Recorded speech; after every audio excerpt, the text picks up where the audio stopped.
Do you ever have that moment where you're re-watching Return of the Jedi, and right when Vader lifts Palpatine into the air and tosses him down the shaft, you sit back and go, yeah, that's it. That's the saga. That's the emotional payoff of 6 movies wrapped in one sweaty robotic redemption arc. And then suddenly you remember that somewhere in the future, in some dark, nonsensical corner of the galaxy, he just comes back somehow. Then your face drops faster than Mace Windu flying out a window. Because they didn't even try to explain it. They just said the quiet part out loud, with a straight face, and expected us to clap like trained porgs.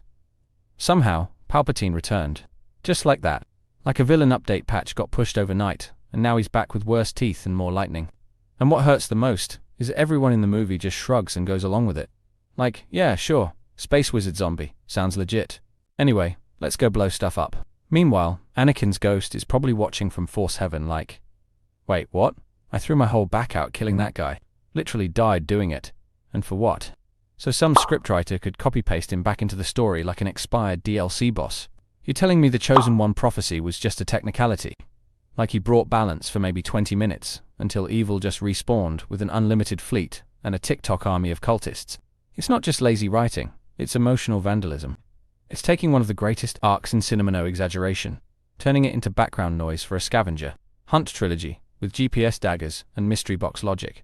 Anakin Skywalker was a legend, a walking monument to the idea that anyone can come back from the dark. But now, he's just another guy who tried his best and still got outplayed by cloning tech and space lightning. And yeah, I get it.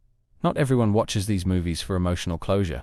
Some folks just want cool ships and force flips and Rey doing power poses, while John Williams has a panic attack in the background. But for those of us who felt something when Vader said, "Tell your sister, you were right.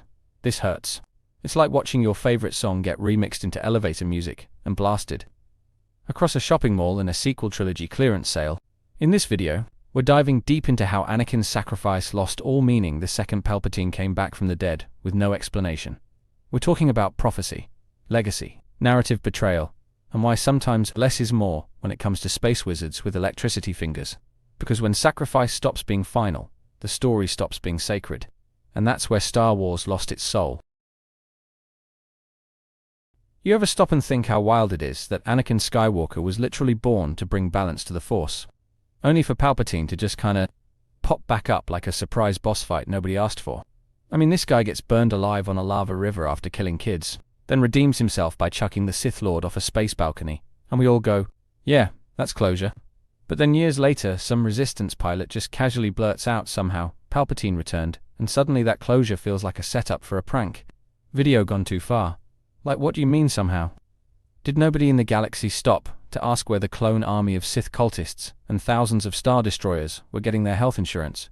It's like someone hit the random plot generator and went full chaos mode just to crank out a sequel. The sequel trilogy doesn't just bring back Palpatine, it revives him with the dramatic flair of a mobile game ad. Remember when Snoke was the big bad? Then, boom, sliced in half like a forgotten loaf of space bread.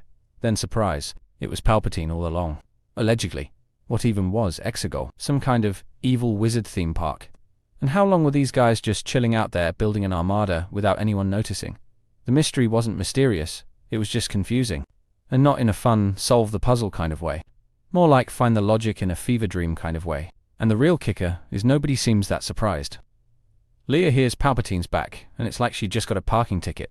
No shock, no horror, just an eye roll, and back to business. Luke's gone, Han's gone, the Republic is gone. And the galaxy's just like, oh well. The evil space wizard is back again, I guess. Let's tweet about it.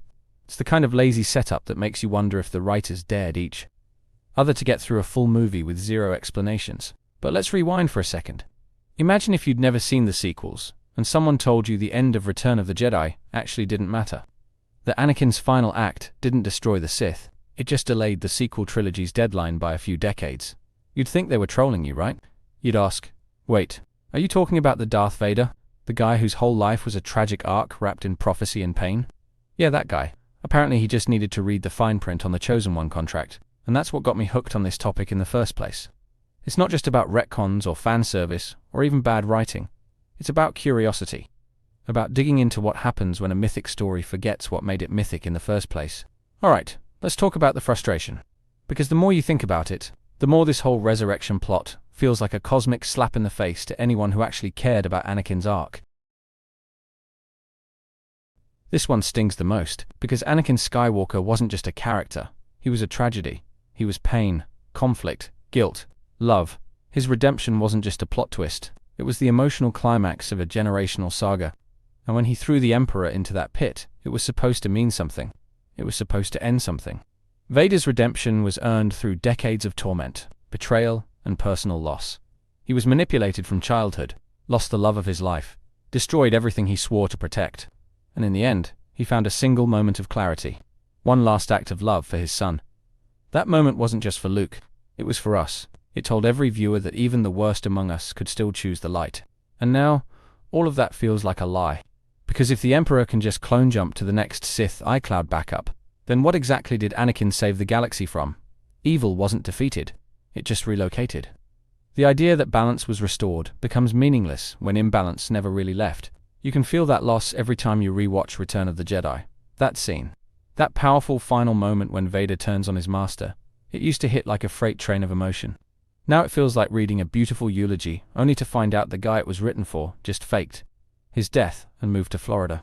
But let's take a moment and remember why Anakin's arc had such power in the first place. Because in the prequels, we saw the making of a monster, but we also saw the love, the innocence, the desperate need to control fate that ultimately unraveled him. The prequels gave us layers, pain, and perspective, even when the dialogue felt like it came from a medieval soap opera. Then the original trilogy turned that pain into legacy. We didn't just get a villain, we got a haunted legend. Every breath, every movement from Vader carried the weight of a broken past. And when he chose to save Luke, it wasn't just a father saving a son, it was a man saving himself. That's cinema, that's myth, that's everything. Even George Lucas flaws and all treated the saga like a space opera with Shakespearean weight. The idea of destiny clashing with choice, of evil born from fear and love twisted into hate, that stuff hit hard. And it's why fans clung to the story for decades, because it felt larger than life, but deeply human. We saw the galaxy shift because one man changed his mind. We saw the Force respond, as if the entire universe was waiting for that decision. That moment felt divine, epic, almost sacred. Star Wars made you believe in redemption, not just as a plot point, but as a moral anchor. And when stories get that big, when they tap into something elemental, you don't just undo them for convenience. You respect them, build on them, let them echo. And the fact that Anakin's legacy could once inspire awe like that tells you just how much was lost when they made the choice to bring the Emperor back. But all is not lost, because even with Palpatine's awkward comeback tours, there's still a reason fans fight to keep Anakin's legacy alive. There's still value in remembering what those original moments meant, even if the sequels forgot.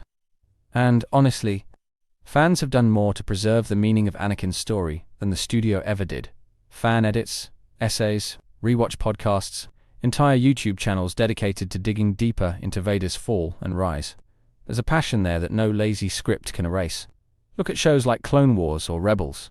They added depth, not confusion. They gave us the nuance the movies sometimes lacked. They showed us Anakin, the hero, the mentor, the flawed man trying to outrun destiny. And that context makes his final redemption even more powerful. Even in the messy sequel era, you can still choose where to place your emotional investment. You can still see Vader's redemption as the core of the story, not the footnote. You don't have to let a cloned Palpatine redefine what Return of the Jedi meant to you.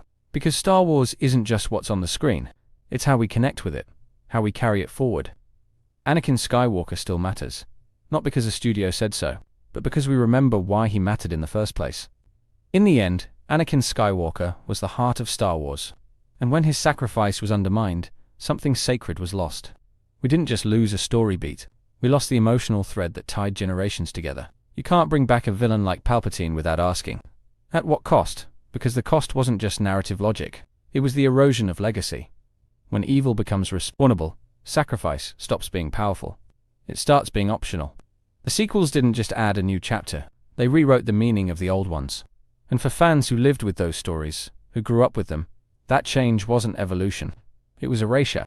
But maybe that's the real tragedy.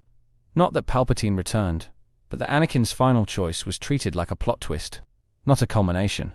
That the rise and fall of one man became less about myth and more about marketability. So if you're feeling like something was taken from you, you're not wrong. But maybe the resolution isn't in fixing the sequels, it's in remembering the truth of what came before them.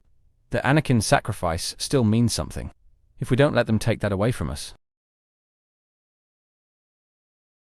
Thank you for watching the whole video. I make videos because of my love for Star Wars and Marvel. I've been asked countless times how I get my subtitles, and I generate them automatically with a tool I built. That same tool can be used here on my website. It's completely free and doesn't require signing up. My website contains the subtitle generator that is perfect for any video, blogging post, where you can sign up with your email and receive notifications for when I post, and also my 3 channels. Critical Analysis Hub focuses on Star Wars and Marvel movies. Critical Analysis Hub Plus looks at Star Wars and Marvel shows. And Critical Analysis Hub XP centers on video games like The Last of Us series, Jedi Survivor, and GTA 5. Thank you for being a fan.